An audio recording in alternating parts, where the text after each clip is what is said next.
Hello दोस्तों, नमस्कार। स्वागत है आपका आज की इस वीडियो में। दोस्तों, आज हम पढ़ेंगे 10th क्लास की इकोनॉमी का थर्ड चैप्टर, जिसका नाम है मनी एंड क्रेडिट। क्या नाम है दोस्तों? मनी एंड क्रेडिट, और हिंदी में से बोलते हैं मुद्रा और साख। तो दोस्तों, आज हम जानेंगे मनी और क्रेडिट के बारे में। मनी किस तरह से काम करती है, किस तरह से मनी का उपयोग, हम कागज, सिक्के, नोट हम देखते हैं, आज वो किस तरह से उसका पीछे का इतिहास रहा है। क्रेडिट के बारे में जानेंगे, क्रेडिट के बारे में जानेंगे, लोन के बारे में, किस तरह के लोन हमें लेना चाहिए, किस तरह से लोन मिलता है बैंकों से। तो दोस्तों, अब हम इन पॉइंट पे बात करेंगे हिस्ट्री ऑफ मनी के बारे में।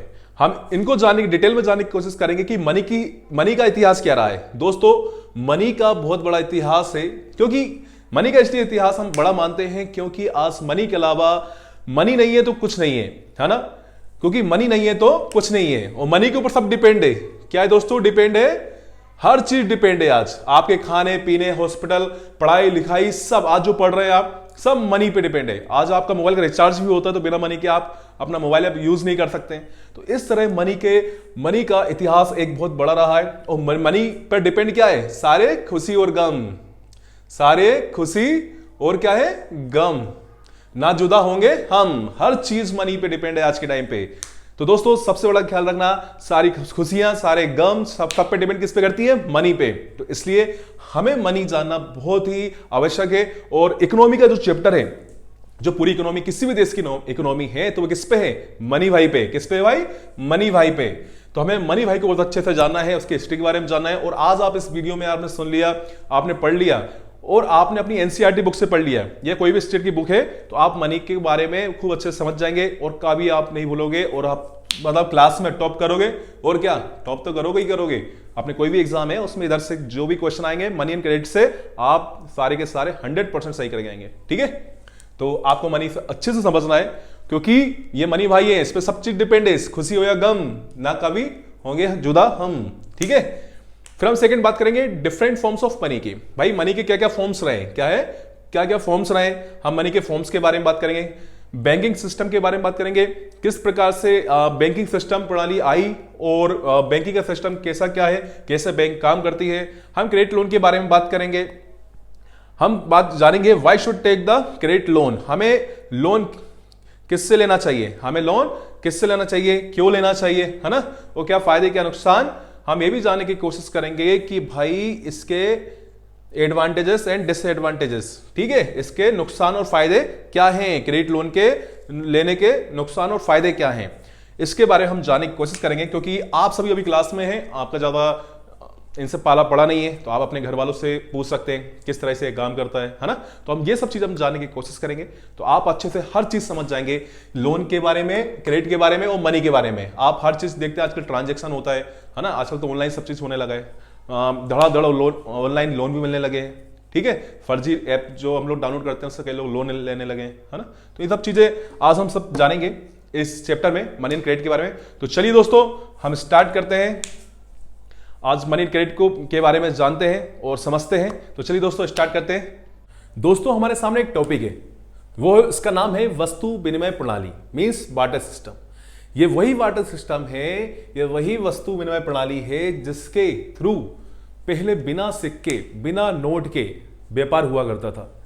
आज से कई साल के पीछे चले जाएं हम लोग, आज के समय से कई साल पीछे, तो उस टाइम भी व्यापार हुआ करता था। जिस तरह से आज हम लोग कोई चीज खरीदने जाते हैं मार्केट, या कोई भी व्यापार हो रहा है, तो उस टाइम बिना करेंसी के मार्केट में व्यापार हुआ करता था। लोग दूसरे देशों में जाते थे, लोग अपने गांव शहर में व्यापार किया करते थे, लोग कुछ चीजें खरीदा करते थे।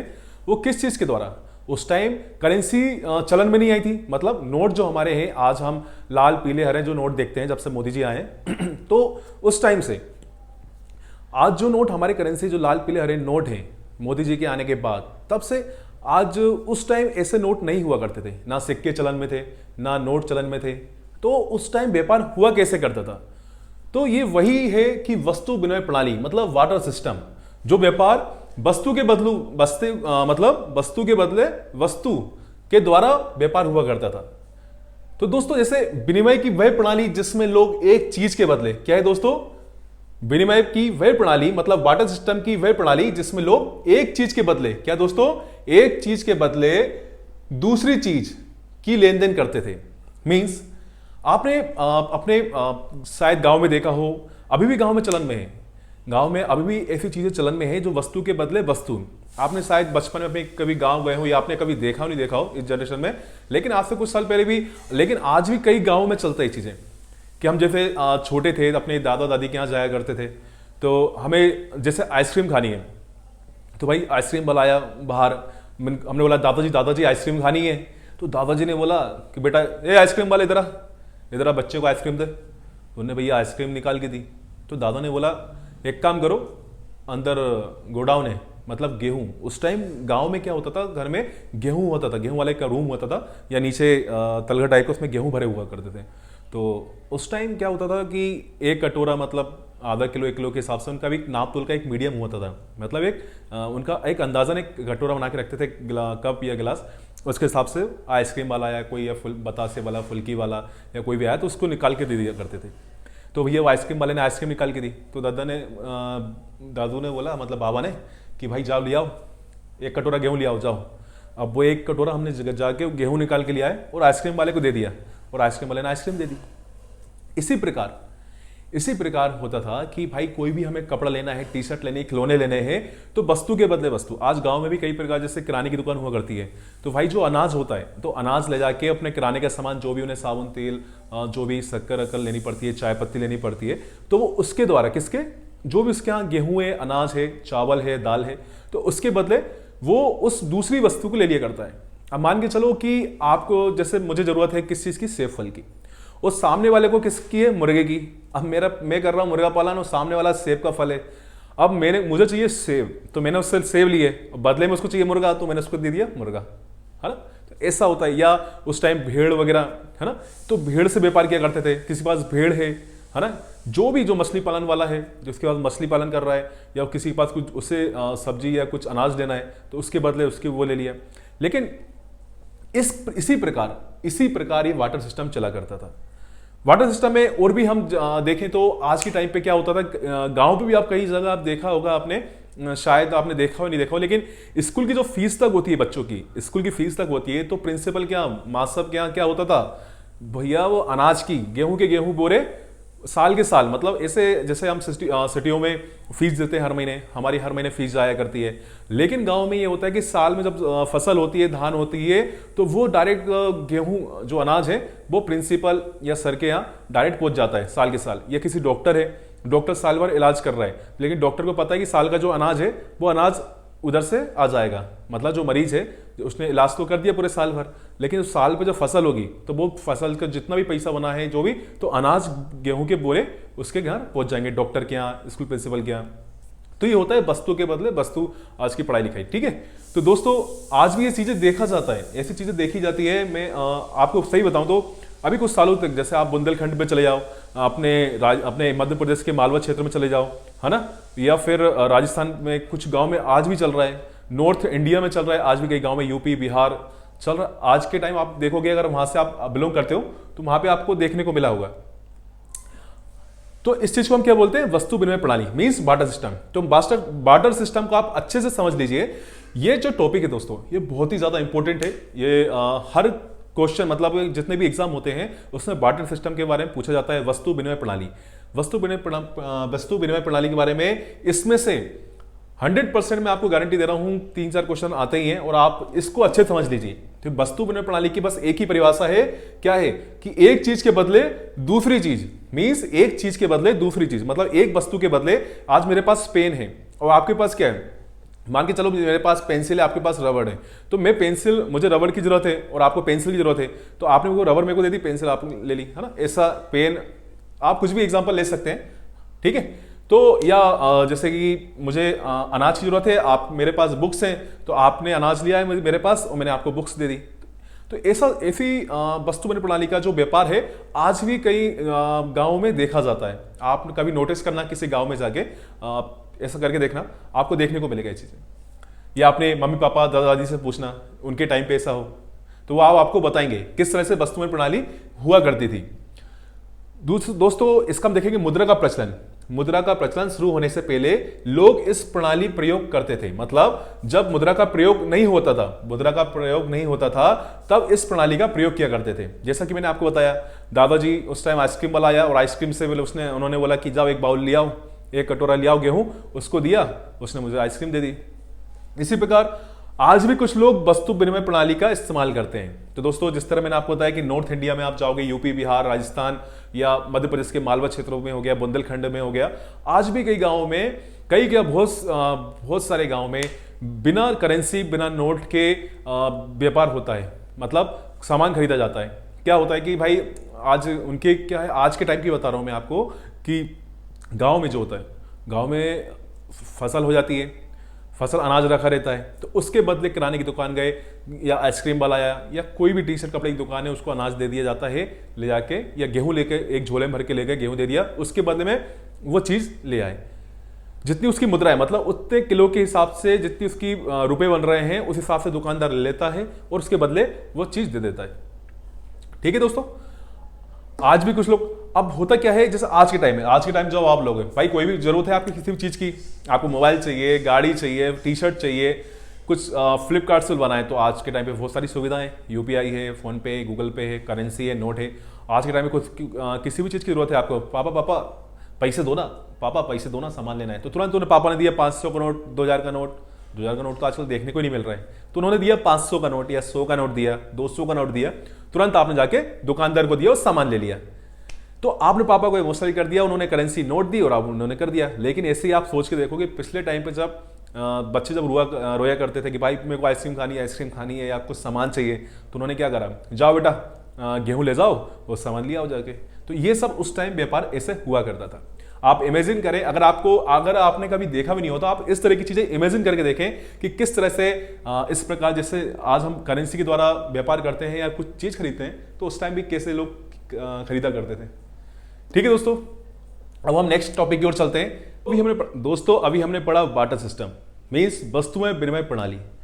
हमने उसमें देखा कि लोग किस तरह से व्यापार या कोई चीज खरीदा करते थे कि एक वस्तु के बदले दूसरी वस्तु को, मतलब एक वस्तु के बदले दूसरी वस्तु को लेना।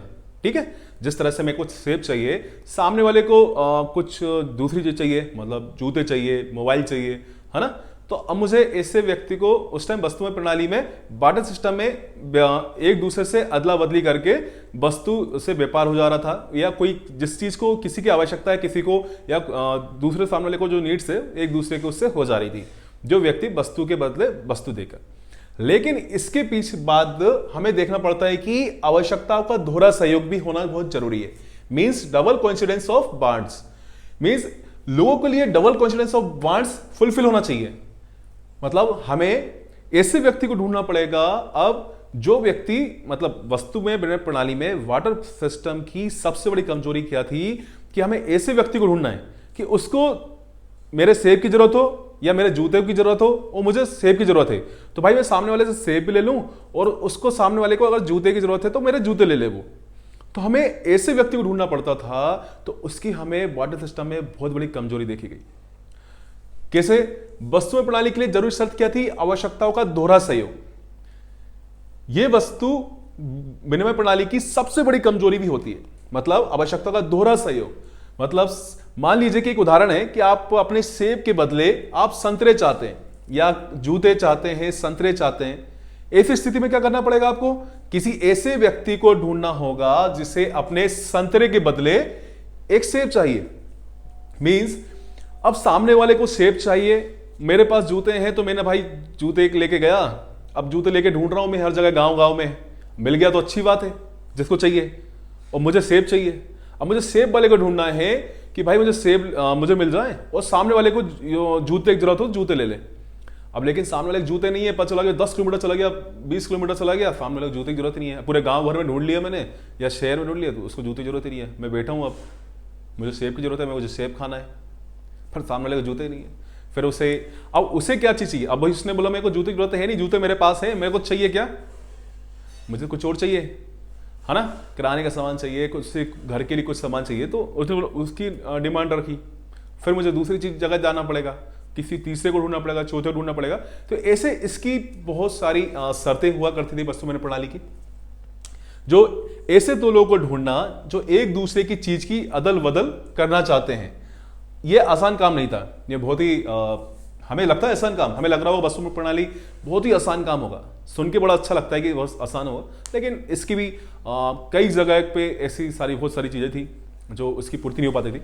तो दोस्तों, मॉडर्न फॉर्म्स ऑफ मनी में हमारी जो करेंसी, जो मुद्रा है, वो आधुनिक रूप से जिसमें कागज के नोट और सिक्के शामिल होते हैं। क्या होते हैं दोस्तों? जो हमारी मॉडर्न जो करेंसी है उसमें क्या होता है? उसमें क्या होता है? कागज के नोट और सिक्के शामिल होते हैं। दोस्तों, आपको यह भी सोचना पड़ेगा और जानना पड़ेगा कि आधुनिक जो मुद्रा है, जो आधुनिक मुद्रा है, जो मॉडर्न करेंसी है, इतनी कीमती धातु से नहीं बनी। क्या नहीं बनी दोस्तों? एक नॉर्मली कागज का टुकड़ा है, ना कि एक कोई बहुत ही ज्यादा कीमती सोना चांदी, कोई गोल्ड तो है नहीं कोई, है ना, एक मामूली सा टुकड़ा है कागज का। क्या है दोस्तों? आधुनिक मुद्रा क्या है? कीमती धातु थोड़ी ना बनी है, ना कि वो सोना है, ना चांदी है, ना तांबा है, ना अनाज और मवेशियों के विपरीत रोजमर्रा के उपयोग की नहीं है। मतलब ना कि ये सोना चांदी तांबे की तरह कोई इतनी कीमती वस्तु भी नहीं है नोट, जो लोग यूज कर रहे हैं। क्या है? एक मामूली कागज का टुकड़ा, ना हमारे रोज मतलब डेली लाइफ में ना हमारे उपयोग में आती है, ना कोई यूजफुल है उस चीज का। जैसे हम मान के चलो, किस तरह? अनाज और मुद्रा की तरह, अनाज और मवेशियों की तरह, इसका कोई यूज ही नहीं है हमारी। अनाज और मवेशियों की तरह डेली लाइफ में उपयोग आने वाली कोई वस्तु ही नहीं है नोट। तो क्या है फिर? ये आधुनिक मुद्रा का अपना कोई उपयोग ही नहीं है। क्या नहीं है दोस्तों? आधुनिक मुद्रा का तो कोई उपयोग ही नहीं है। लेकिन क्वेश्चन ये अराइज होता है, सोचने वाली बात ये आती है कि मुद्रा को विनिमय के माध्यम के रूप में क्यों स्वीकार किया जाता है? मुद्रा को विनिमय के माध्यम के रूप में क्यों स्वीकार किया जाता है? क्योंकि यह मुद्रा देश की सरकार द्वारा अधिकृत है। क्या है दोस्तों? सरकार द्वारा अधिकृत है, भले ही वो मामूली कागज टुकड़ा हो, लेकिन सरकार द्वारा अधिकृत है। दूसरा, भारत में भारतीय रिजर्व बैंक जो केंद्र सरकार की ओर से करेंसी नोट जारी करती है। दोस्तों, अब आप नोट देखोगे यहां पे, तो आप अपने नोट में देखोगे, यहां पे नोट जो दिख रहा है आपको, यहां पे देखोगे अपने नोट में आपने नीचे देखा होगा गवर्नर के साइन, कि मैं धारक को इतने रुपए देता हूं। जो हम दादाजी के, जो हमने स्टोरी सुनी थी कि सरपंच लिख के देता था साइन करके, विधायक देता था, सीएम लिख के दे रहा था, फिर हम राष्ट्रपति के पास गए थे तो राष्ट्रपति ने व्यक्ति को बैठा दिया, वो था कौन? उसको आगे बना दिया गवर्नर जाके। फिर गवर्नर क्या करने लगा? अपने नोट पे साइन करने लगा। तो केंद्र सरकार ने क्या किया उस व्यक्ति से कि भाई तू अपना जो नोट पे जो साइन है वो अपना साइन करके देगा। कौन? गवर्नर से कहा। तो भाई गवर्नर उस हर नोट पे अपना साइन करके देने लगा। तो उसकी गवर्नर की के जो साइन है, गवर्नर के साइन है, वही कागज को कीमती बनाते हैं। मतलब उस कागज के नोट को इसलिए कीमती बनाते हैं कि भाई मैं 200 का नोट दे रहा हूं, तो मैं 200 का नोट है तो उस पर लिखा है मैं धारक को इतने रुपए देने का वादा करता हूं, साइन है धारक को देने का, ना। और फिर उसके बाद 500 का नोट है तो उसमें भी साइन है। तो भाई वो 500 रुपए की वैल्यू बताता है कि भाई ये 500 रुपए है, मैं साइन करके दे रहा हूं, तो ये 500 रुपए के बराबर आप सामान खरीद सकते हो या सामने वाला उसे दे सकता है। अब ऐसे कैसे? तो एक क्वेश्चन ये भी अराइज होता है, एक क्वेश्चन ये भी सोचने वाली बात है कि भाई अभी तक तो हमने गांव की स्टोरी पढ़ी थी कि मैं कार लेने गया, आईफोन लेने गया, तो सरपंच ने लिख के दे दिया कि भाई इस धारक को गाड़ी देने का वचन है और आप इससे गांव से घर से गेहूं उठा के ले जाना। अभी तक हमने स्टोरी में पढ़ा था। लेकिन अब इस नोट के बारे में कैसे पता कि इनके गोडाउन में पैसे है कि नहीं? मतलब दुकानदार को कैसे?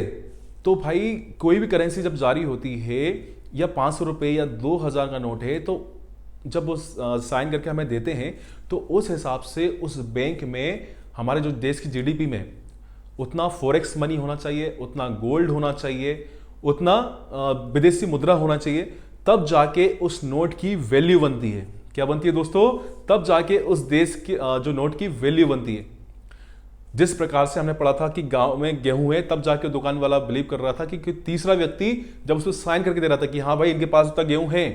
तो इसी प्रकार से हमारे जो देश की जीडीपी जो बैंक है उनमें, आरबीआई में, मतलब रिजर्व बैंक ऑफ इंडिया, मतलब फॉरेक्स और गोल्ड, ये सब विदेशी मुद्रा को रखना पड़ता है, तब जाके उस नोट की वैल्यू बनती है। नहीं तो आपने वेनेजुएला कौन सा है वहां पे, कौन सा देश है वेनेजुएला है, कौन सा है, शायद वेनेजुएला ही है, जहां बोरी भर के नोट ले जाते हैं, बोरी भर के नोट ले जाते हैं 1 किलो आलू खरीदने के लिए। क्या है दोस्तों? 1 किलो आलू खरीदने के लिए बोरी भर के नोट ले जाते हैं, उस नोट की कोई वैल्यू नहीं होती है। क्यों नहीं होती है? क्योंकि वहां पे विदेशी मुद्रा नहीं है, गोल्ड नहीं है उनकी जीडीपी में, ना फॉरेक्स मनी विदेशी। जब तक विदेशी मुद्रा नहीं आएगी, मतलब विदेशी मुद्रा नहीं होगी, तब तक उस वहां के नोट की वैल्यू नहीं होगी। इसलिए बोलते हैं कि बाहर की इंडस्ट्रीज को आने दो, जिससे कि मुद्रा आएंगी। हाँ, या हमारे इधर से कोई बाहर जाता है काम करने, तब मुद्रा हमें बाहर की विदेशी मुद्रा मिलती है ना। जो हमारे यहाँ जितने भी इंडियंस बाहर काम कर रहे हैं, तो हमें फॉरेक्स मनी वहां से आ जाता है। जो हमारे इंडिया बाहर की कंपनी आ रही है, उससे विदेशी मुद्रा आ रही है। तो विदेशी मुद्रा का होना बहुत जरूरी है, तब जाके हमारी क्या होती है, नोट की वैल्यू बनती है। तो हमें जो नोट में जो गवर्नर जो साइन लिख करके दे रहा है ना, तो ये वही दे रहा है कि भाई इतनी मेरी जीडीपी में फॉरेक्स मनी है और अपना गोल्ड पड़ा है, विदेश में तो पड़ी है, ये सब चीजें करके दे रहा है, तब जाके नोट की वैल्यू है। भारत में भारतीय रिजर्व बैंक केंद्र सरकार की ओर से करेंसी नोट जारी करता है। किसके द्वारा? तो दोस्तों हमेशा याद रखना, भारतीय रिजर्व बैंक मतलब आरबीआई केंद्र सरकार की ओर से करेंसी नोट जारी करता है। करेंसी कौन जारी करता है? वो करता है भारतीय रिजर्व बैंक। किसके कहने पे? केंद्र सरकार की ओर से। भारतीय कानून के अनुसार किसी भी अन्य व्यक्ति संगठन को मुद्रा जारी करने की अनुमति नहीं है। तो ये भारतीय कानून संहिता हमें देश में ये लागू करता है कि किसी व्यक्ति या किसी संगठन को नोट जारी करने की, नोट बनाने की का अधिकार नहीं है। सिर्फ किसको है? वो है सिर्फ आरबीआई को। भारत में कोई भी व्यक्ति कानूनी तौर पर रुपए के किए गए भुगतान से इंकार नहीं कर सकता, क्योंकि उसमें भैया गवर्नर के साइन हैं। वो हमारे देश की आरबीआई जारी कर रहा है केंद्र सरकार के कहने पे, तो उस नोट को कोई भी भुगतान करने से इंकार नहीं कर सकता। ठीक है, भारत का कोई व्यक्ति कानूनी तौर पे रुपए को किए गए भुगतान को इंकार नहीं कर सकता। ये भी हो गया हमारा। अब हम बात करते हैं, इसलिए रुपए को विनिमय के माध्यम के रूप में स्वीकार किया जाता है। क्यों दोस्तों? रुपए को विनिमय के माध्यम के रूप में इसलिए स्वीकार कहा जाता है। इसलिए आपको जो मैंने यहां बात कर रहा था, वो यहां पे आपको कहानी समझ में आ गई होगी। तो हमने बार्टर सिस्टम पढ़ा, उसकी चुनौतियां पढ़ी, कितनी चुनौतियां थी। फिर हमने करेंसी मुद्रा आधुनिक फॉर्म में जो आई है ना, आधुनिक फॉर्म में जो आई है, नोट और कागज मतलब नोट और सिक्के के रूप में शामिल होते हैं, इनके रूप में जो आई है हमें देखने को मिली। हमने इसको समझा अच्छे से। ठीक है दोस्तों, आई होप आपको अच्छे से समझ में आया होगा। मैं आशा करता हूं कि आपके दिमाग में अच्छे से बैठ गया होगा और आपने कहानी स्टोरी सुन ली है, आपने समझ लिया है। लेकिन फिर भी आपको एक बार एनसीईआरटी से जरूर पढ़ना पड़ेगा, एक बार दो बार उसकी रीड मारनी पड़ेगी। आपको दरअसल फैक्ट, बाकी मैं स्टोरी बताते रहा हूँ, फैक्ट में आपको यहाँ लिख दे रहा हूँ, है ना, बाकी स्टोरी में आपको सुना दे रहा हूँ। तो अब हम चलते हैं नेक्स्ट टॉपिक की ओर। तो चलो देखते हैं नेक्स्ट टॉपिक में क्या है। दोस्तों हमने मनी के फॉर्म्स में अभी हमने करेंसी को पढ़ा, मुद्रा को पढ़ा, उसको समझा। अब हम बात करेंगे डिपॉजिट ऑफ बैंक्स की। दोस्तों हमारा जो दूसरा फॉर्म है बैंक का, जो दूसरा फॉर्म है सॉरी मनी का, वो है डिपॉजिट विद बैंक्स। एक तो हमारे मुद्रा हो गई, करेंसी के रूप में हमने यूज करते हैं। दूसरा हम यूज करते हैं मनी को कौन से फॉर्म में? डिपॉजिट्स विद बैंक, मतलब बैंकों में जमा करके। दोस्तों ऐसा तो है नहीं कि हम लोग जो हमें हम सारे पैसे अपनी जेब में रख के घूमते हो, या सारा पैसा हम घर में रखते हो। जो भी हमारी कमाई का, जो भी हमारी सैलरी का जो पैसा होता है, डेली लाइफ का जो हमारा खर्च होता है, हम उसे निकाल के रख लेते हैं, हम उसे अपने पास रखते हैं। जो बाकी का एक्स्ट्रा मनी जो बचता है, वो हम क्या करते हैं? बैंक में जमा कर देते हैं। आप सभी के घर में ऐसा होता ही होगा, भले बिजनेस हो, चाहे आपके पिताजी पापा जो सैलरी लेके आते हैं, वो घर की मम्मी क्या होती है, जो घर का खर्चा निकाल लेती हैं, भाई ये है, ये इसका खर्चा ये है, और जो बाकी जो पैसा होता है उसको सेव करके रखते हैं इन फ्यूचर के लिए, ये बैंकों में जमा करते हैं। कल को हमें कोई जरूरत पड़ती है या कुछ होता है तो हम बैंक में जमा रखते हैं कि हमारा पैसा वहां पे सुरक्षित होता है। अब घर में रखोगे तो भाई क्या होगा? चोरी हो जाएगी, चोरी का डर रहता है सबसे बड़ा। तो चोरी का डर रहता है तो आदमी क्या करता है? अपने खर्चे भर के पैसे निकाल के अपने पास रख लेता महीने का, बाकी पैसा एक्स्ट्रा जेब में कर देते हैं, बैंक में जमा कर देते हैं। तो हमें दूसरा रूप जिसमें लोग पैसा रखते हैं वह बैंकों में जमा राशि को रूप में होता है। क्या होता है जो हमें दूसरा रूप देखने को मिलता है? उसमें क्या होता है? लोग पैसा रखते हैं कहां? बैंकों में, जमा राशि के रूप में। अतिरिक्त नकदी को बैंक में जमा करता है। कौन करता है? बैंक में करता है। कोई व्यक्ति होता है जो एक्स्ट्रा पैसा, जो एक्स्ट्रा जो मनी होता है, जो उसके खर्च के ऊपर होता है, वो क्या करता है? अपनी बैंक में जमा करता है। ठीक है। अब जो बैंक से क्या होता है? नकदी वापसी, मतलब जब उसे जरूरत पड़ती है तो क्या करता है? वो वापसी निकाल सकता है। कौन निकाल सकता है? कोई व्यक्ति बैंक से वापस पैसे निकाल सकता है। नकदी वापस पे क्या मिल लिखता है? अगर वो पैसे बैंक में जमा रखता है, वो जमा करने के बाद वो निकालता है तो क्या करता है? नकद वापसी पे ब्याज के साथ उसे अतिरिक्त पैसा मिलता है। बैंक उससे क्या करता है, जो वो पैसे निकालता है तो उसको ब्याज के रूप में अलग से इंटरेस्ट के साथ उसे उसके मनी को देता है, उसके पैसे को देता है। ठीक है, तो बैंक में जमा करने के क्या फायदा दोस्तों, वो अतिरिक्त मतलब जो आपको उसके ऊपर जो भी ब्याज होता है 4%, 5% या 7%, 6%, वो आपको उस रूप में जब भी आप निकालोगे वो देता है। ठीक है, लोगों को जरूरत पड़ने पर पैसे निकालने का भी प्रावधान है। लोगों को जरूरत पड़ने पर, ऐसा नहीं कि आपने भाई जब जमा करने पर आपने रख दिया 1 साल के 6 महीने, जब भी आपको जरूरत पड़ती है तो आप बैंक से पैसे आप निकाल सकते हो, उसका प्रावधान है, कभी भी आप पैसे निकाल सकते हो। अब हम बात करते हैं डिमांड डिपॉजिट की। तो दोस्तों मांग जमा, इसको हिंदी में बोलते हैं मांग जमा, डिमांड डिपॉजिट को। बैंक खातों में जमा राशि को मांग पर निकाला जा सकता है। मतलब हमारी डिमांड डिपॉजिट के हिसाब से बैंकों में जो हमारा जो जमा राशि, धन राशि है, जो हमारा पैसा जमा है, हम उसको अपनी मांग पर निकाल सकते हैं। इन जमाओं को मांग जमा कहा जाता है। क्या दोस्तों, क्या कहता है, डिमांड डिपॉजिट। इन जमा को मतलब जो डिपॉजिट बैंक में जो ये कहलाता है, जो हम कभी भी पैसे निकाल सकते हैं, तो वो डिमांड डिपॉजिट कहलाता है। डिमांड डिपॉजिट कई दिलचस्प सुविधाएं प्रदान करता है, जिनमें से चेक सुविधा भी। क्या है दोस्तों, हमारा जो तीसरा फॉर्म है वो चेक है। मतलब डिमांड डिपॉजिट कई दिलचस्प सुविधाएं प्रदान करता है, जिसमें से एक चेक सुविधा है। तो हम जो चेक सुविधा, हमारा जो सेकंड फॉर्म था, हमने डिपॉजिट विद बैंक्स को पढ़ा, हमारी जो तीसरा जो फॉर्म है वो क्या है, मॉडर्न फॉर्म्स का मनी का तीसरा फॉर्म है वो चेक है। तो मतलब ये डिमांड डिपॉजिट का एक दिलचस्प जो सुविधा है वो क्या है, चेक सुविधा। तो चलिए हम जानते हैं चेक के बारे में। दोस्तों अब हम बात कर रहे थे चेक की, कि डिपॉजिट विद बैंक में इसका एक और फॉर्म है चेक। तो मतलब चेक एक क्या है दोस्तों, आपके घर भी आपने चेकबुक देखी होगी, अपने पापा की, मम्मी की, या आपकी खुद की भी हो सकती है। तो आपका तो जो चेक होता है वो एक क्या होता है, एक पेपर होता है, एक कागज होता है ना, जो बैंक को उस व्यक्ति के खाते से विशिष्ट राशि का भुगतान करने का निर्देश देता है, जिसके नाम पर चेक जारी किया जाता है। मान लीजिए कि जैसे चेकबुक आपके नाम की है और आपका अकाउंट है बैंक में, और आपके नाम का चेक अलाउ हो गया, चेकबुक अलाउ है, चेकबुक आती है आपके घर में, और आपको अब किसी को कोई पेमेंट करना है, या मुझे किसी को भी पेमेंट करना है, तो मैं क्या करूंगा, एक तो होता है कि मनी, मतलब केस निकाल के हमने किसी को दे दिया, है ना, या फिर हमें डायरेक्ट केस नहीं देना है, हमें डायरेक्ट नहीं देना है, हमें चेक में साइन करके और उसमें अमाउंट भर दिया हमने, उसको हम डायरेक्ट वाले को चेक दे दिया, वो अपना निकालता रहेगा। एक तरीका ये होता है। तो दोस्तों सबसे ज़्यादा चेक क्या है आजकल, प्रोफेशनल कामों में सबसे ज़्यादा यूज़ किया जाता है। वैसे तो आजकल UPI, फ़ोनपे, गूगल पे सब चीज़ आ गया है, तो लोग आजकल डायरेक्टली उससे कर देते हैं। लेकिन क्या होता है, जो प्रोफेशनल काम होते हैं, जो बड़े बड़े काम होते हैं, उसमें डायरेक्टली चेक टू चेक काम किया जाता है। मान लीजिए NCERT का एक एग्जाम्पल है, जैसे एम सलीम के नाम का एग्जाम्पल दिया है, और एक होता है प्रेम कुमार। ये कौन होता है, शूज मैन्युफैक्चर होता है एम सलीम, और ये इसमें प्रेम कुमार होता है, वो कौन होता है, लेदर सप्लायर होता है। ठीक है, तो हमने एक बात ये भी, चेक क्या करता है, डायरेक्टली जो चेक होता है, चेक किसको इंस्ट्रक्ट करता है, डायरेक्ट किसको इंस्ट्रक्ट करता है, ये करता है बैंक को। किसको करता है दोस्तों, ये बैंक को। चेक इंस्ट्रक्ट किसको करता है, डायरेक्ट बैंक को। मतलब डायरेक्ट चेक किसका काम करता है, बैंक में जाके डायरेक्ट बैंक में काम करता है। ठीक, तो हमने पढ़ा चेक एक पेपर है जो बैंक में को उसी व्यक्ति, मतलब जैसे मेरा पर्सनल जो चेक बुक है वो मेरे नाम का ही चेक होना चाहिए, और मैं चेक अगर फिल करके दे रहा हूं उससे कितने 1000 रुपए, 50,000 रुपए मुझे किसी को देना है, और 50,000 भर के और साइन करके दे दिए सामने वाले को, और सामने वाला जाएगा बैंक और उससे निकाल लेगा। मीन्स अकाउंट टू अकाउंट पैसा ट्रांसफर हो गया। अब मान के चलते हमने एग्जाम्पल जैसे दिया था एम सलीम, वो प्रेम कुमार का ले रहे थे, तो एम्स जो शूज सप्लायर मैन्युफैक्चर है, इनको देना है एम सलीम को पैसे, किसको देना है, प्रेम कुमार को देना है। अब एम सलीम क्या करता है, केस की जगह अब चेक भर के देता है, एक चेक को भर के देता है पैसे, और वो किसको देता है, प्रेम कुमार को देता है। अब प्रेम कुमार क्या करता है, मतलब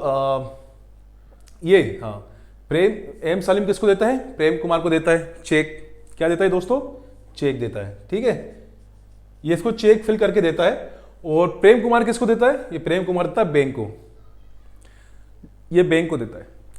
अब होता क्या है, जब सलीम ने प्रेम कुमार को दिया, प्रेम कुमार ने बैंक को दिया, तो क्या हुआ दोस्तों, account to account direct transfer हो गए। क्या हो गए दोस्तों, account to account direct transfer हो गया। ना कि अब इसमें आपको एक बात गौर करने वाली बात है कि अब ये जो खाते में पैसा है वो एक दो दिन में बैंक के खाते से दूसरे बैंक खाते में ट्रांसफर हो जाता है। लेन देन नकद भुगतान के बिना पूरा हो गया। क्या हो गया दोस्तों? अब जो ये लेन देन था अकाउंट टू अकाउंट हो गया, वो बिना लेन देन के हो गया, बिना केस के हो गया। और क्या हुआ, एक दो दिन में उसके खाते में पैसे पहुंच गए प्रेम कुमार के। डायरेक्ट अकाउंट टू अकाउंट हो गया, इसमें डायरेक्ट केस लेने की जरूरत भी नहीं पड़ी, उसमें डायरेक्ट बैंक गया, बैंक से जाके निकाल लिया। तो दोस्तों चेक के हमारे ये फायदे हैं, और चेक के इस टाइप के बहुत सारे फायदे हैं कि आपको दूसरी जगह जाना भी नहीं है, आपको दे दिया, आपको सुरक्षित आपके पैसे पहुंच जाते हैं। और हमेशा एक बात ध्यान रखना है दोस्तों, जैसे चेक है, चेक में हमेशा जो हम पैसे फिल करते हैं, है ना, तो इसमें क्या है, हमेशा आप पैसे फिल करोगे। जैसे 50,000 है, अगर आप 50 पे में लिख रहे हो 50,000, है ना, जितना मनी आप लिख रहे हो 50,000, तो 50,000 के बाद ओनली जरूर लिखना। क्या लिखना है? 50,000 ओनली। और जब यहाँ पे 50,000 आप लिखते हो, 50,000 अंकों में लिखते हो, तो उसके बाद स्लेश जरूर लगाना। क्या लगाओगे? स्लेश जरूर लगाओगे। और वहां पे क्या लिखोगे? ओनली। यहां पे क्या लिखोगे? ओनली। तो यह बात हमेशा ध्यान रखना। तो आप, आई होप आपने चेक भी अच्छे से समझ लिया होगा, इतना ज्यादा इसमें कुछ था नहीं। अब नेक्स्ट टॉपिक की हम बात करते हैं दोस्तों। हम बात करेंगे अब की कंसेप्ट ऑफ क्रेडिट की। किसकी बात करेंगे? की कंसेप्ट ऑफ क्रेडिट की। तो दोस्तों इसमें हम जानेंगे डिपॉजिटर, बोरोवर और लेंडर के बारे में। मतलब एक जमा करने वाले का, एक लोन लेने वाले का, और एक लेंडर जो देने वाले का। डिपॉजिटर कौन होता है? जमा करने वाला, जो बैंक में पैसा जमा करता है। बोरोवर कौन होता है? जो उधार लेता है, ठीक है। और जो लेंडर कौन होता है? जो पैसे को देता है। बोरोवर लेता है और लेंडर देता है। तो इसी बात पे एक क्वेश्चन राइज होता है, क्वेश्चन उठता है कि व्हाट इज क्रेडिट। तो दोस्तों ये क्रेडिट क्या है? क्रेडिट क्या है? यह एक एग्रीमेंट है। क्या है दोस्तों? एग्रीमेंट है। क्या है दोस्तों? ये एग्रीमेंट है। आपको अच्छे समझना है तो देखो, ये कौन है? बोरोवर। ये कौन है? लेंडर। और इन दोनों के बीच में क्या है? इन दोनों के बीच में क्या है? एग्रीमेंट होता है। किस चीज का होता है एग्रीमेंट? इन दोनों के बीच में क्या होता है? एग्रीमेंट होता है। मतलब बोरोवर ने पैसे लिया लेंडर से, ठीक है, और लेंडर ने दिया बोरोवर को पैसा। तो इन दोनों के बीच जो एग्रीमेंट होता है वो क्या कहलाता है? वो कहलाता है क्रेडिट कहलाता है। मींस ये एक ऐसे समझौते को संदर्भित करता है जिसमें एक ऋणदाता, जिसमें एक ऋणदाता को भविष्य में भुगतान के वादे के बदले उधारकर्ता को धन की आपूर्ति की जाती है। समझ गए? ये एक ऐसे समझौते को संदर्भित करता है जिसमें एक ऋणदाता को भविष्य में भुगतान के वादे के बदले उधारकर्ता को धन की आपूर्ति करती है। मतलब बोरोवर ने जब लेंडर से पैसे लिया तो क्या होगा? लेंडर से एग्रीमेंट करवाएगा कि भाई तू कितने साल में देगा, 1 साल में, 2 साल में, 3 साल में। तो भैया वो 3 साल का जो एग्रीमेंट हुआ है, तो 3 साल में बोरोवर को, लेंडर को पैसे देने पड़ेंगे। तो ये उस चीज का एग्रीमेंट होता है। तो आपको समझ में आ गया व्हाट इज क्रेडिट? इसकी इंग्लिश में डेफिनेशन है, वही पढ़ लेते हैं। It refers to an agreement, it refers to in agreement in which lender is supplies in which a lender is supplied money to borrower in returns for the promise of future payment. Means कौन करता है promise? Borrower promise करता है। किसको करता है? Lender को करता है कि भैया मैं फ्यूचर में आपको पेमेंट कर दूंगा। क्या कर दूंगा? फ्यूचर में मैं आपको पेमेंट कर दूंगा, इस बात के मैं प्रॉमिस करता हूं। और ये एक एग्रीमेंट होता है। तो आगे दोस्तों समझ में व्हाट इज अ क्रेडिट। अब आपके उसमें एक सवाल उठ रहा होगा कि भाई बैंक के पास तो दबा दबा के पैसा आता है, इतने लोग डिपॉजिट, ऐसे कितने 140-45 करोड़ की आबादी है, कितने लोग बैंक में जमा पैसे करते होंगे, है ना, दबा के भाई साहब अंधाधुंध। मतलब बैंक तो पैसा रखे रही होगी, कितना पैसा होगा बैंक के पास। आखिर बैंक इन पैसों का करती क्या है? तो चलिए जानते हैं अगले टॉपिक में।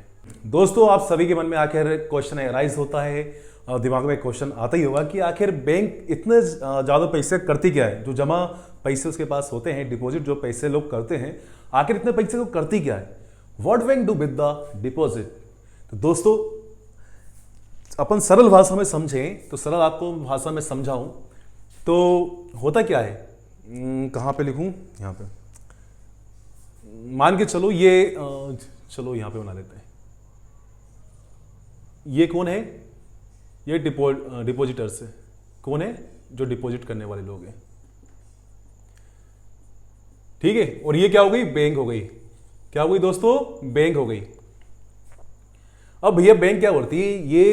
ये सब कौन है? डिपॉजिटर्स। कौन है दोस्तों? डिपॉजिट करने वाले लोग, जो लोग बैंकों में पैसा जमा करते हैं। क्या करते हैं दोस्तों? जो लोग बैंकों में पैसा जमा करते हैं, ये कौन हो गए? डिपॉजिटर्स हो गए। ठीक है, कौन हो गए दोस्तों? डिपॉजिटर्स हो गए। अब ये कौन हो गए? लोन लेने वाले। कौन हो गए दोस्तों? लोन लेने वाले। ये कौन हो गए? लोन लेने वाले। ठीक है, ये कौन हो गए? लोन। ये है बैंक। सिंपल भाषा में समझ लो बैंक क्या करती है। यहां से लोगों को क्या दिया? लोगों ने करा जमा पैसे। कहां करे? जो लोगों ने जमा करे लोगों ने जमा कहां करा? बैंक में पैसा। ठीक, और बैंक ने क्या करा? लोगों को लोन दे दिया। लोगों को लोन दे दिया। अब जो डिपॉजिटर्स है, इनको लोग बैंक कितना इंटरेस्ट देती है? इनको इंटरेस्ट दे रही है बैंक। कितना इंटरेस्ट दे रही है? इनको दे रही है बैंक इंटरेस्ट। कितना दे रही है? मान के चलो बीच कितना चल रहा होगा? 5-6% चल रहा होगा, ज्यादा 7% चल रहा होगा। इनको दे रही है 5-6%, और जो लोन दे रही, जिसको लोन दे रही है, इन लोगों को लोन दे रही है, तो कितना दे रही है इनको? इनको दे रही है 15% पे। कितना पैसा बचा? टोटल कितना कमा रही है? कमा रही 8-9%। 8 कम से कम 9%, 8-9% पैसा बैंक कमा रही है। आगे समझ, भाषा में समझ में? आगे समझ में कि नहीं आया? अभी भी नहीं आया? मान के चलो ये मैं हूं। कौन हूं? ये मैं हूं। ये मैंने बैंक में जमा पैसा किया। कहां किया? बैंक में पैसा जमा किया। और ये आप हो। ये आप हो। कौन हो? ये आप हो। और आपने क्या लिया? लोन लिया। और मैंने क्या किया? डिपॉजिट।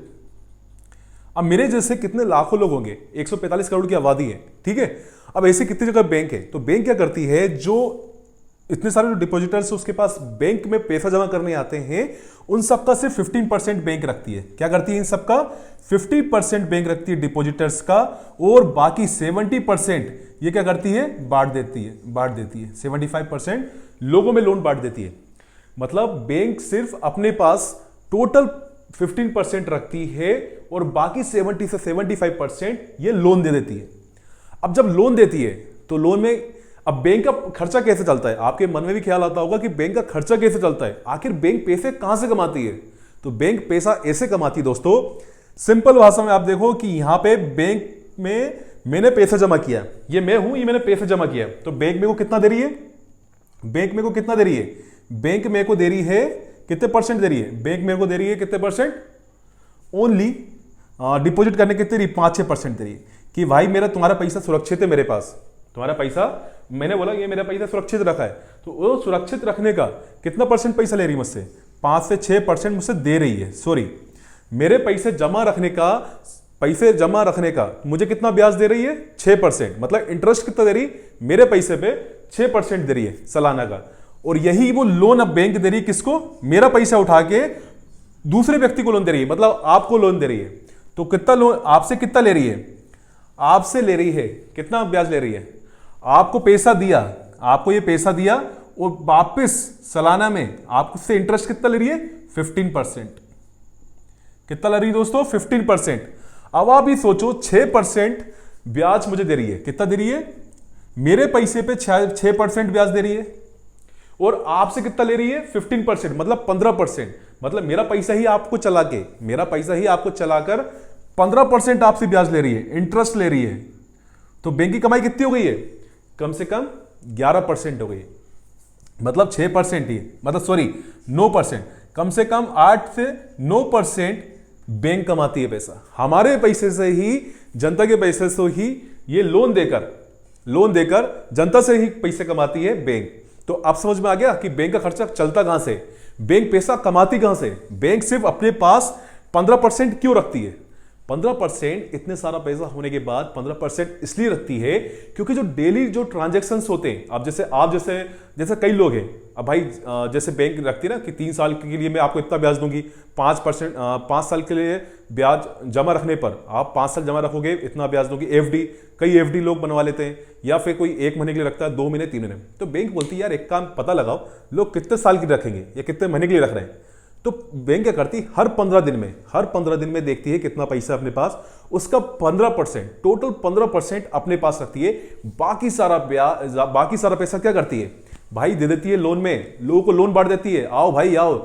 कभी भी ध्यान देना, जो एफडी कराने जाते हैं ना, जो ब्याज जमा करने जाते हैं पैसे, उनसे बैंक रूठ जाती है, अरे भाई है ना, इतना मतलब बैंक रूठती नहीं, मतलब इतना अच्छा आपके साथ वो नहीं करेंगे बिहेवियर। लेकिन कोई लोन लेने जाता है तो भैया उसको चाय पिलाएंगे, पानी पिलवाएंगे, भैया आओ तुम तो दबा के लोन ले जाओ, कोई दिक्कत नहीं है, बस ये है कि परसेंटेज दे देना हमारा 15% जो भी है।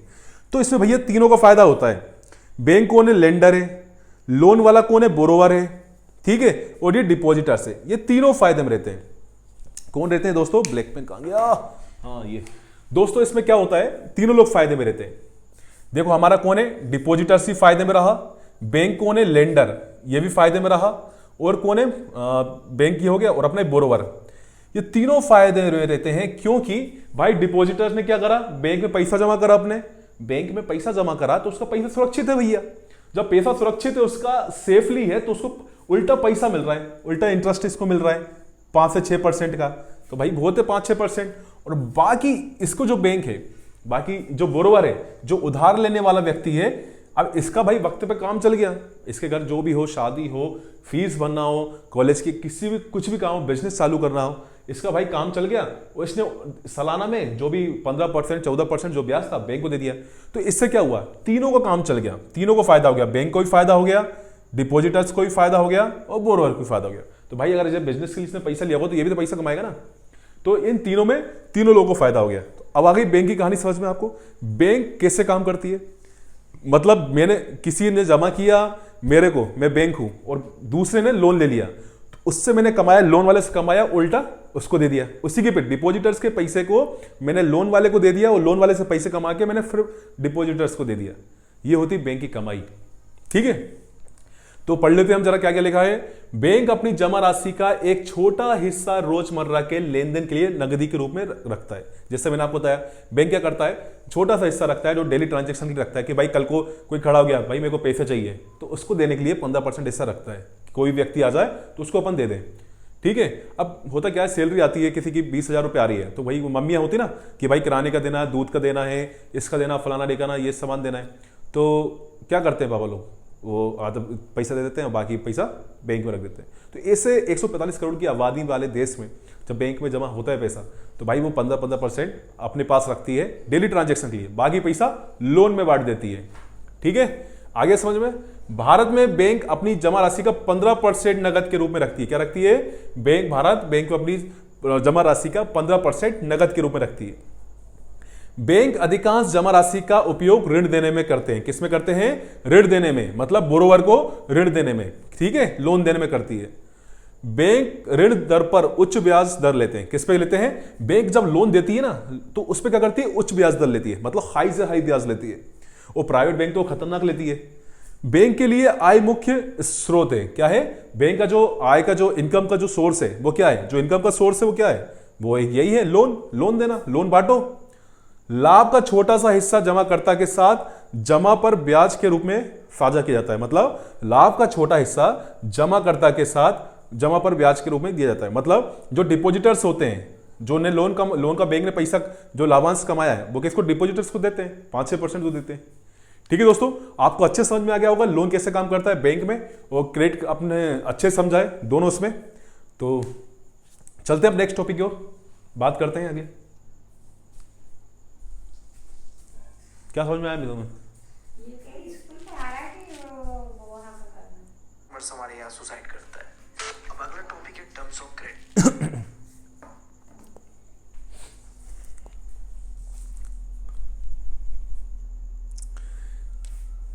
दोस्तों हम बात करेंगे टू टाइप। दोस्तों हमारा टॉपिक है 2 different types of credit situation. Means 2 अलग प्रकार की क्रेडिट स्थिति, 2 अलग प्रकार की क्रेडिट स्थिति। तो दोस्तों एक आप पूछोगे कि लोन लेना अच्छा है बुरा है, तो दोस्तों मैं कहूँगा कि लोन लेना अच्छा भी है और बुरा भी है। जब कोई अपना काम की चीज़ के लिए लोन लेता है, बिजनेस के लिए लोन लेता है, तो वो लोन अच्छा है। जैसे आप उससे पैसे अर्न करके आप पैसे अपना चुका पाओ, या फिर आपकी इतनी सैलरी होना चाहिए, इतनी इनकम होनी चाहिए। जब आपके पास इतनी इनकम नहीं है, या फिर ऐसा बिजनेस जो चल ही नहीं पाएगा, या फिर आप कर रहे हो और नहीं दे पाओगे पैसे, तो फिर आपका घर सब बिक जाएगा, इसलिए वो अच्छा भी नहीं है। और बाकी हाँ, अपने क्रेसेस वगैरह घुमाने के लिए जाना है, तो वो लोन अच्छा है लोगों के लिए, वो बुरा भी हो सकता है। मोबाइल लेने के लिए लोगों के लिए अच्छा हो सकता है, बुरा भी हो सकता है। ठीक है, तो आप समझते हैं क्रेडिट की सकारात्मक भूमि, ये पॉजिटिव भूमि।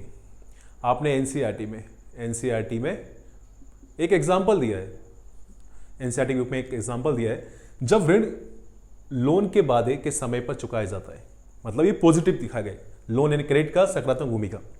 जब लोन के वादे के समय पर चुकाया जाता है तो क्या होता है, जैसे एग्जाम्पल है सलीम जो सलीम है, सलीम दुकानदार ने एक बड़े ऑर्डर के खर्चों को पूरा करने के और उसे चुकाने का वादा करने के लिए ऋण लिया था। क्या लिया था दोस्तों, सलीम ने एक ऋण लिया था, एक बड़ा ऑर्डर था उसका, तो उसको उसके खर्चों को पूरा करने के लिए, मतलब एक बड़ा ऑर्डर था, उसको बनाना था, उसको बनाने के लिए उसको एक पैसे की जरूरत थी, तो उसने क्या करा, लोन लिया और उसने महीने के अंत में सलीम ऑर्डर देने में सक्षम रहा। मतलब सलीम ने जो ऑर्डर लिया था उसको बनाने में सक्षम रहा, तो उसे कच्चे माल की जरूरत थी, तो उसने भाई लोन लिया और उसने ऑर्डर बना लिया और ऑर्डर देने में सक्षम होता है और अच्छा खासा लाभ कमाता है। क्या करता है ये सलीम, अच्छा खासा लाभ कमाता है, फिर उधार लिया हुआ पैसा चुका देता है।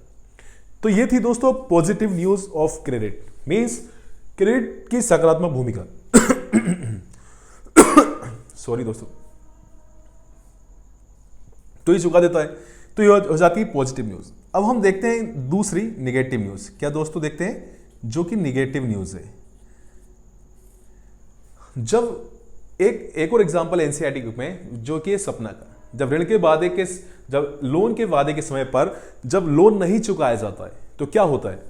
जैसे सपना एक छोटी किसान है और खेती के खर्चों को पूरा करने के लिए साहूकार से, किससे लेती है, साहूकार से कर्ज लेती है, लेकिन फसल खराब हो जाती है बेचारी की। क्या होती है, इसकी सपना की फसल खराब होने के कारण वे कर्ज में फंस जाती है।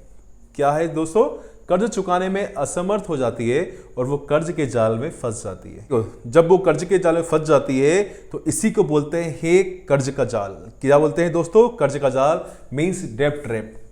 दोस्तों यहां पे दोस्तों ये डेब्ट ट्रैप, क्या है ये, डेब्ट ट्रैप मींस इसको हिंदी में बोलते हैं कर्ज का जाल। ये इकोनॉमी में एक टर्मिनोलॉजी है। क्या है दोस्तों, इकोनॉमी में टर्मिनोलॉजी है, इसे बोलते हैं कर्ज का जाल। इसमें होता क्या है, जब लोन, जैसे हमने सपना का देखा एग्जांपल, जब वो लोन लेती है फसल खराब हो जाती है तो क्या होता है, साहूकार लोग अंधाधुंध ब्याज लगाते जाते हैं। तो वो क्या होती है, जो भी सपना ने लिया था, क्या लिया था, लोन लिया था, उसको जब चुका नहीं पाती, उसको चुकाने के लिए फिर वो दूसरा साहूकार से लोन लेती है, फिर वो उसको चुकाती है, फिर भी वो नहीं चुक पाता, अब दूसरा चुकाना है, उसके लिए तीसरा लेती है। तो ऐसे ब्याज पे जब वो तीनों नहीं चुक पाते हैं और जबकि ब्याज पे ब्याज बढ़ता जाता है। तो इसमें क्या होता है दोस्तों, ये कर्ज के जाल में फंस जाती है, डेब्ट ट्रैप में फंस जाते हैं। इसी को बोला जाता है डेब्ट ट्रैप और कर्ज का जाल। दोस्तों अधिकतर आपने देखा हुआ हमारे देश के किसानों को फांसी लगाते हुए देखा हुआ, जहर खाते हुए देखा हुआ। बेचारे क्या होता है, जब फसल पूरी खराब हो जाती है, समाप्त हो जाती है, तो उनके पास क्या होता है, लोन पे लोन साहूकार से ले कर क्या होता है, उसमें कर्ज के जाल में फंस जाते हैं और लास्ट में उनके पास कुछ नहीं बचता है। वो फिर क्या होता है, फिर वो फंसते हैं किसमें, कर्ज के जाल में, और फिर फांसी का फंदा या जहर खा के सुसाइड कर लेते हैं। दोस्तों एक सुसाइड का एक ग्रामीण क्षेत्र में बड़ा कारण एक ये भी है, क्योंकि जब हम कर्ज का जाल देखते हैं, क्यों कर्ज का जाल में फंस जाते हैं, क्योंकि क्या होता है, जो साहूकार लोग होते हैं, जो गांव में होते हैं, जो शहर में होते हैं, वो अंधाधुंध ब्याज लगाते हैं, क्योंकि जो गांव तक बैंकों की जो लोन देने की प्रक्रिया है वो पहुंच नहीं पाती है। बैंक वाले जो लोन होते हैं दो प्रकार के होते हैं, एक औपचारिक, अनौपचारिक। तो अभी हम आगे बढ़ेंगे औपचारिक अनौपचारिक के बारे में, जिसमें अनौपचारिक में कौन लोग आते हैं, ये साहूकार लोग आते हैं, जो 15-20% अपना मतलब जो हर कुछ परसेंट लगाते हैं, महीने का लगाते हैं ये लोग। तो ऐसे में क्या होता है, ऐसे में ये होता है कि जब उनकी ब्याज बढ़ते जाता है तो लोग ऐसे सुसाइड कर लेते हैं, क्योंकि वो इतना ब्याज चुका ही नहीं पाते हैं। और गांव के लोगों को सबसे ज़्यादा जरूरत इसलिए पड़ती है खेती किसानी में, पेस्टिसाइड दवा के लिए, खेती को उसके लिए उन्हें जरूरत पड़ती है, बीज के लिए जरूरत पड़ती है, तो उनको साहूकार से लेना पड़ता है। लेकिन बैंकों की इतनी टर्म्स ऑफ क्रेडिट होते हैं कि खूब सारे बैंकों की मतलब कागज को पूरा करो, कंप्लीट करो, ये करो वो करो, इसलिए उनको साहूकार से पैसा लेना पड़ता है और वो अंधाधुंध ब्याज लगाते हैं और उनको फिर कर्ज के जाल में फंस कर सुसाइड करना पड़ता है। तो सरकार को इनके ऊपर सरकार को नज़र रखना चाहिए, जो कि सरकार नहीं करती है, सरकार नहीं कर पाती है ना। तो दोस्तों अभी हम पढ़ेंगे आगे किस तरह से फॉर्मल और इनफॉर्मल जो है, तो हम इसके बारे में पढ़ेंगे। तो अभी आपको ये दो कंडीशन समझ में आ गई, two different types of credit situation हमने पढ़ा, एक नेगेटिव और एक पॉजिटिव पढ़ा। तो लोन के लेने के फायदे और नुकसान भी क्या है, हमने दोनों को देखा। अब हम पढ़ते हैं अब नेक्स्ट टॉपिक की ओर। भाई अब देखेंगे टर्म्स ऑफ क्रेडिट क्या देखेंगे, टर्म्स ऑफ क्रेडिट देखेंगे। भाई शर्त मतलब इनकी क्रेडिट की शर्त क्या होती है, तो क्रेडिट की शर्त क्या होती है, हम सबसे पहले इंटरेस्ट रेट ब्याज दर देना होता है, ठीक है। सेकंड क्या होती है, डॉक्यूमेंट रिक्वायरमेंट, मतलब दस्तावेजीकरण की अवस्था, मतलब आपको दस्तावेज देने पड़ते हैं, आपकी जमीन के कागज, जो भी आपको कागज मांगते हैं वो लोग देना पड़ता है। मोड ऑफ, उसके बाद क्या आता है, मोड ऑफ पेमेंट, चुकाने का तरीका सॉरी कि आप चुकाओगे कैसे, कि भाई आप चुकाओगे कैसे, चुकाने का तरीका बताओ हमें। फिर आता है कोलेटरल। भाई कोलेटरल ना ये अंग्रेज लोग भी ना, और हिंदी में भी देखो आप संपार्श्विक, आप इसको ऐसे मानो एसेट्स, क्या मानो दोस्तों, एसेट्स मतलब संपत्ति, क्या संपत्ति, ये ना कंफ्यूज कर देते हैं यार। कोलेटरल संपार्श्विक बताओ हिंदी में भी कितना क्लिष्ट वर्ड है, और कोलेटरल अंग्रेज ने तो ऐसे ही देश पे राज करके गए, इतना मतलब डिफाइन करने ऐसा कुछ नहीं है इसमें यार। कोलेटरल संपार्श्विक, ठीक है, एसेट मींस संपत्ति। तो together called terms of credit means साथ में ऋण की शर्तें कहलाती है। ये सब चीजें क्या कहलाती है, साथ में ऋण की शर्तें कहलाती है। व्हाट इज कोलेटरल, अब कोलेटरल को हम समझ लेते हैं अंग्रेजी भाषा की, जो हमें अंग्रेजों ने देके गया है। ऐसे वर्ड देके गए हैं कि कोई मतलब ही नहीं था साले, और राज करके और गए हम पे, और ऊपर से थोप के और चले गए इंग्लिश भी, है ना सर, बड़ी बेकार चीज है कोलेटरल। अब देखो हिंदी वर्ड में कितना संपार्श्विक, कोलेटरल कितना मतलब क्लिष्ट वर्ड निकाल दिया कोलेटरल का। जब मैंने किताब में देखा तो मेरे को खुद समझ में नहीं आ रहा है संपार्श्विक क्या है। फिर देखा एसेट्स, कोलेटरल क्या बोलते हैं, एसेट्स, है ना, जो संपत्ति है। तो इसको इतना क्लिष्ट वर्ड को आप मत ध्यान दो, इसकी जगह रखो संपत्ति, ठीक है। संपत्ति है भैया, क्या है संपत्ति, एक प्रकार की संपत्ति है। कोलेटरल मतलब आप शुद्ध हिंदी, चलो आप एक मिनट समझ लेते हैं, फिर बाद में बताऊंगा आपको। संपत्ति एक संपत्ति है जो उधारकर्ता के पास होती है। किसके पास होती है दोस्तों, कोलेटरल मतलब एक संपत्ति है, एक एसेट्स है, जो कि भवन, घर या भूमि कुछ भी हो सकता है, आपकी जमीन हो सकती है, गाड़ी हो सकती है, भवन हो सकता है, कुछ भी हो सकता है। वो क्या है, हाँ भैया वो एक संपत्ति है, वो उधारकर्ता के पास होती है। मतलब हम उसके कागजात उधारकर्ता को दे आते हैं कि भैया ये रख तू, और तू हमें दे दे पैसा, और ये रख, और नहीं चुका पाऊं तो कर लेना तू राज, ये रख लेना तेरे, मतलब कागज दे दिए, सब कुछ तेरा हो जाएगा, मेरा जो है वो तेरा हो जाएगा। अगर मैंने उधार नहीं दे पाया तो ये भी वो सामने वाला इशारे कर देता है जो उधार देने वाला होता है, और उधार लेने वाला कुछ नहीं, भैया लो रख लो, नहीं दे पाया तो आपका मैं सरकार, और नहीं हो पाया दे दिया तो ले जाऊंगा अपने हाथों से उठा के। तो ये होता है दोस्तों। और क्या होता है, ऋण चुकाने तक इसे ऋणदाता को गारंटी के रूप में उपयोग करता है सॉरी दोस्तों, खांसी बहुत चल रही है, बारिश का टाइम चल रहा है इसलिए।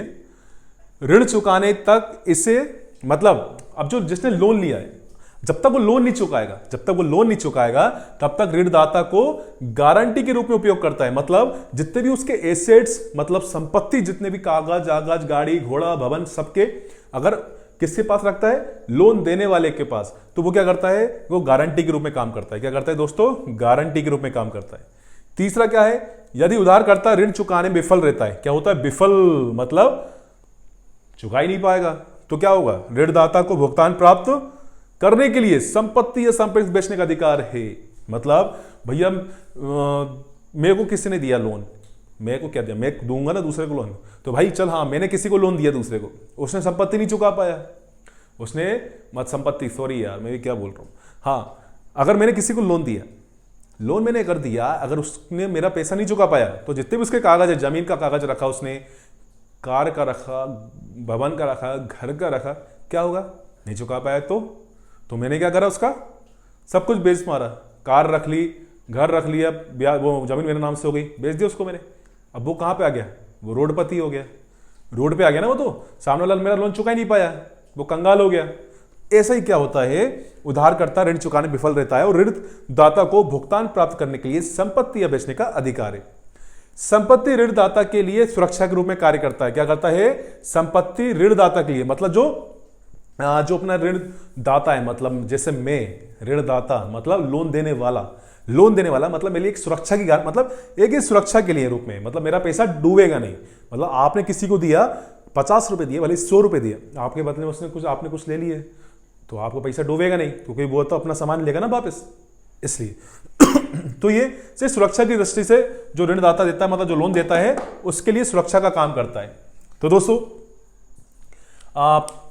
ये हाँ इसकी बोला था, इस पे इतनी बड़ी राम कथा पे आप इतना ध्यान मत दो, इतनी बड़ी राम कथा पे ध्यान मत दो। इसका मतलब ये है भैया कि कोलेटरल मतलब जो लोन देता है उसके पास गिरवी संपत्ति रखना, और कुछ नहीं है। क्या नहीं है? उधारकर्ता के पास, मतलब जो हमें उधार दे रहा है उसके पास संपत्ति रखना, हमारे एसेट्स रखना, चाहे वो घर, मकान, घोड़ा, गाड़ी सब हो सकते हैं, उसके पास मतलब हमने गिरवी रख दिया, मतलब उसको गिरवी रखना, और उसके पास सुरक्षा की दृष्टि से उसका पैसा नहीं डूबे तो उसके पास रखा है। मतलब हमने किसी पास लोन लिया किसी से, तो उसके पास हमने सब कुछ गिरवी रख दिया, हमारा मकान अकान ये सब, उसको बोलते हैं कोलेटरल, सिंपल देसी भाषा में। ठीक है दोस्तों, ज्यादा इसमें पढ़ने की जरूरत नहीं है। चलते हम नेक्स्ट टॉपिक की ओर। हमने टर्म्स ऑफ क्रेडिट के बारे में पढ़ लिया है, व्हाट इज कोलेटरल के बारे में पढ़ लिया। अब चलते हम नेक्स्ट टॉपिक की ओर, बात करते हैं, देखते हैं उसमें क्या है नेक्स्ट टॉपिक में, और उसको हम बिल्कुल भीगे हुए कपड़े की तरह निचोड़ के अपने दिमाग में डाल लेंगे। चलिए दोस्तों, तो दोस्तों हम पढ़ रहे हैं सेक्टर्स ऑफ क्रेडिट, मतलब क्रेडिट के सेक्टर्स कितने होते हैं, कितने क्षेत्र के होते हैं? दो। तो सेक्टर्स होते हैं, मतलब क्रेडिट के दो सेक्टर होते हैं। कौन से? फॉर्मल सेक्टर क्रेडिट और इनफॉर्मल सेक्टर क्रेडिट। तो दोस्तों जो फॉर्मल सेक्टर क्रेडिट होता है, हिंदी में से क्या बोलते हैं? औपचारिक क्षेत्र ऋण। और इनफॉर्मल सेक्टर क्रेडिट जो होता है अनौपचारिक क्षेत्र ऋण। चलो भाई, ये तो इंग्लिश और हिंदी हमने दोनों चीज देख ली, ये सब फालतू की चीजें। अब शुद्ध हिंदी देसी भाषा में समझ लो, ये आपका अच्छा दोस्त है और ये आपका बदमाश दोस्त है। कौन है दोस्तों? ये आपका अच्छा दोस्त है और ये कौन है? बदमाश है। ये जो बदमाशी करता है तुम्हारे साथ, मतलब ये आप लोन लेने गए अच्छे वाले दोस्त से, तो भाई वो कहेगा चल ठीक है यार भाई, जितनी है गुंजाइश उतना तो दे देना, कोई दिक्कत नहीं है ना, मतलब जो मेरा लौटा देना, तो थोड़ा बहुत है वो दे देना। और ये जो बदमाश दोस्त है वो क्या बोलेगा? भाई इससे डबल, मतलब जो मैं पैसा दे रहा हूं इससे डबल तिबल चाहिए मुझे, मैं नहीं जानता, नहीं तेरे घर आ जाऊंगा मैं, नहीं तो 10 लड़के लेके आ जाऊंगा मारने के लिए। तो ये होते बदमाश दोस्त। समझ रहे हो कहानी? तो अब आपको फॉर्मल कौन है, मतलब औपचारिक क्षेत्र वाले ऋण वाले कौन है? ये कौन है? बैंक वगैरह अच्छी है। और ये कौन है? साहूकार, मतलब जो जमींदार, जो लोग मतलब पैसा दबा दबा के ब्याज ले लेके, और जो लड़ाई झगड़ा मार धाड़, बस यही मार लेते हैं लोगों की। ठीक है दोस्तों, ये फॉर्मल सेक्टर ऑफ क्रेडिट और इनफॉर्मल सेक्टर क्रेडिट। तो हम औपचारिक क्षेत्र ऋण के बारे में जानेंगे। इसमें क्या होता है? इसमें आरबीआई द्वारा पर्यवेक्षण किया जाता है, मतलब इसमें किसकी नजर होती है? इसमें आरबीआई की नजर होती है। इसमें क्या होता है? निश्चित और निम्न के लिए ब्याज दर पर दिया जाता है, मतलब आरबीआई की नजर होती है इस पे, जिससे कि भाई कोई को निश्चित और निम्न ब्याज दर पर लोन दिया जाए। इसमें क्या होता है? अनौपचारिक में इसमें किसी की नजर ही निगरानी नहीं होती है। इस पर जब किसी की निगरानी नहीं होगी तो क्या होगा? ब्याज दर कोई निश्चित ही नहीं होती है, ना ही कोई या बहुत अधिक है, मतलब ब्याज दर कोई निश्चित ही नहीं होती है, और ब्याज जो होती है वह बहुत ही अधिक होता है। क्या होता है? जो ब्याज इंटरेस्ट रेट होता है बहुत ही सारे लगाते हैं, बहुत ही तेज लगाते हैं। आपने देखा होगा गांव वगैरह में। और इनकी तो क्या बोलूं, इनकी तो अच्छी, जब बेचारे गरीब लोगों को सताते ना, इनकी तो बढ़िया कुटाई होनी चाहिए। लेकिन क्या होता है, जो बैंक होती है निश्चित तो निम्न के लिए ब्याज दर देती है। अब होता क्या है, इसके लिए क्या होता है, जो आरबीआई होती है इसके लिए जो संपत्ति होती है, जो अन्य दस्तावेज होते हैं, उसकी आवश्यकता होती है इसमें, क्योंकि ये आरबीआई की तरफ से निश्चित और निम्न के लिए ब्याज दर होता है। इस पर गाइडलाइन होती है कि भाई कोई निश्चित तौर पर, मतलब निश्चित अवधि होनी चाहिए और निम्न ब्याज दर पर होना चाहिए, कि भाई जब कोई ब्याज पे लोन लेता है तो उसे आसानी से चुका पाए, है ना, वो आसानी से चुका पाए, ज्यादा कर्ज में ना फंसे। तो उस पर आरबीआई की नजर होती है बैंकों के ऊपर। अब इस पर क्या होता है, इसके लिए संपत्ति या अन्य दस्तावेज की आवश्यकता पड़ती है। लेकिन क्या होता है, उसी के अपन इसमें देखें, इसमें दस्तावेजीकरण इसकी संपत्ति की कोई आवश्यकता नहीं होती है। इसलिए क्या होता है, अनौपचारिक क्षेत्र का 85% लोग गरीबों को जाता है। मतलब जो गरीब लोग होते हैं दोस्तों, उसमें इसमें बिना कागज के ही लोन मिल जाता है। बस आप जाओ, हाथ जोड़ो, माई बाप पैसे दे दो, उन्हें पैसे दे दिया, बस उस दिन, जिस दिन से आपने पैसा लिया उस दिन से बस उनका लट चालू, आपके पास टोकना चालू, पैसा नहीं आया तो। और यहां पे क्या होता है, औपचारिक, यहां पे क्या होता है, यहां पे इतने सारे बैंक वगैरह दस्तावेज और अपनी इतनी दस्तावेजीकरण, इतनी सारी चीजें रख देते हैं ये लोग रिक्वायरमेंट में, कि बेचारे गरीब लोग तो इनसे लोन ही नहीं ले पाते हैं। और गांव में तो ये सुविधा है ही नहीं, तो बेचारे गरीब लोग जाएंगे कहां? वो इन्हीं के पास जाएंगे ना, किनके? ये साहूकार के पास, इनके जमींदार के रिश्तेदारों के पास, अपने दोस्तों के पास। किसके पास जाएंगे? ऐसे उधार लेंगे ना। और जब ये औपचारिक क्षेत्र में क्या होता है, फॉर्मल सेक्टर में क्या होता है, 90% लोन अमीरों को जाता है, अमीरों के पास जाता है। क्योंकि ये लोग तो भाई, अब ये लोग तो किंगफिशर के मालिक को देखो, भाग गया बाहर। ऐसे मोदी को ले लो, नीरव को ले लो, कितने लोग लोन लेके भाग जाते हैं बाहर। सारे कागज दस्तखत पूरा करके बैंक और इनको दे देती है बड़े बड़े अमीरों को, और वो यहाँ का अपने देश का पैसा खा के दूसरे देश भाग जाते हैं। लेकिन बेचारे जो गरीब लोग हैं, जो फसल करना चाहते हैं, जो जमीन जोतना चाहते हैं, जो अपना एक छोटा सा बिजनेस व्यापार करना चाहते हैं, उनके लिए बैंक लोन नहीं दे पाती है, उनके लिए कुछ बैंक कर नहीं पाती। बेचारे साहूकार से, जमींदार से, इन लोगों से पैसे ले लेके कर्ज के जाल में फंस जाती है, डेव ट्रैप में फंस जाती है, जिससे वो सुसाइड कर लेते हैं, फांसी लगा लेते हैं, कोई जहर खा लेता है। लेकिन सरकार को इस तरफ ध्यान देना चाहिए, आरबीआई को इस तरफ ध्यान देना चाहिए। उनको यह ध्यान देना चाहिए कि बैंक को, मतलब जो बैंक का एक तबका है, मतलब गरीबों लोगों को गांव गांव में एक ऐसा छोटी छोटी बैंक खुल जाना चाहिए जो उनको लोन दे पाए। मैं ये मानता हूं कि आज के टाइम पे जो गरीब लोग, मतलब जो गांव के किसान, छोटे छोटे किसान हैं जिनके पास 1 बीघा 1 एकड़ जमीन है, उनको अगर हम लोन देते हैं तो भाई वो लोग है ना ज्यादा से ज्यादा उत्पादन कर पाएंगे, ज्यादा से ज्यादा उत्पादन कर पाएंगे, और ना उनको साहूकार से लेने की जरूरत पड़ेगी ना जमींदार से। क्योंकि अंग्रेजों के टाइम पे भी क्या होता था, यही होता था ना, जो जमींदार लोग थे उनसे किसान लोग उनके उसमें जाल में फंस जाते थे, कर्ज के जाल में, और वो उनकी जमीन हाथ से चली जाती थी। तो वही ये साहूकार जमींदार कौन है? आज ये वही लोग हैं जो उस टाइम पे थे। और जो उस टाइम जमींदार थे अंग्रेजों के टाइम पे जमींदार, और वो कहां बैठे हैं? वो बैठे हैं संसद में बैठे हैं। वो कहां बैठे हैं? वो बैठे हैं विधानसभा में। तो दोस्तों इसीलिए कई पॉलिसियां बन नहीं पाती हैं। अब हम एग्जांपल देखते हैं, फॉर्मल सेक्टर में कौन है? बैंक और एंड कॉर्पोरेट है, कॉर्पोरेट से। और इसमें एग्जांपल कौन है? इसमें बैंक देती है लोन, और कॉर्पोरेट्स देते हैं, प्राइवेट कॉर्पोरेट्स वगैरह। और इसमें कौन देता है? साहूकार, जमींदार, रिश्तेदार और मित्र। ये लोग बेचारे गरीबों को फंसा लेते हैं अपने जाल में, और उनसे पैसा लेते हैं, ब्याज बढ़ाते हैं, और उल्टा काम भी करवाते हैं। अगर आपने लोन नहीं दे पाए तो आपके बच्चों के बच्चे पीढ़ी दर पीढ़ी निकल जाएगी उनके यहाँ काम करते करते। तो ये चीज़ ये हमारे इंडिया में देखने को मिलती है फॉर्मल और इनफॉर्मल सेक्टर में। तो दोस्तों आपको इस कैसा समझ में आया कि नहीं आया, आप बताइए। चलते हैं हम नेक्स्ट टॉपिक की ओर।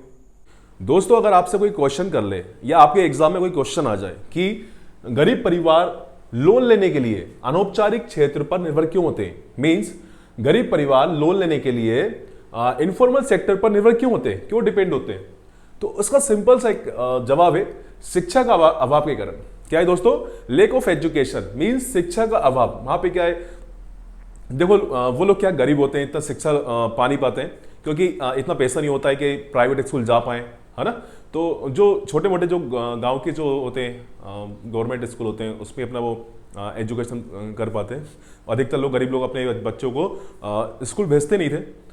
अब जाके लोग अवेयरनेस आई है, उसके बाद भेजने लगे। बाकी आप देखोगे शिक्षा का अभाव रहा है गरीब परिवारों में, ठीक। और क्या है, कोलेट्रल्स और दस्तावेजीकरण आवश्यकता नहीं है, मतलब यहां पे कोलेट्रल की आवश्यकता नहीं पड़ती है, ना कोई डॉक्यूमेंट की जरूरत पड़ती है। जैसा बैंकों में इतने सारे डॉक्यूमेंट रख देते हैं, कोलेट्रल रख देते हैं कि भाई ये है, ये चाहिए, ये चाहिए, ये चाहिए, जमीन के कागज, ये कागज। और भाई साहब यहाँ पे क्या होता है, डायरेक्ट साहूकार के पास जाओ, कोई कोलेट्रल की जरूरत ही नहीं है। अब डायरेक्ट कोलेट्रल की कोई जरूरत ही नहीं है, तो बस धड़ल्ले से जाके लोन ले लिया, उनसे पैसे ले लिए, उनसे उधार साहूकार से। फिर क्या होता है, तीसरी है ग्रामीण क्षेत्रों में बैंकों की कमी।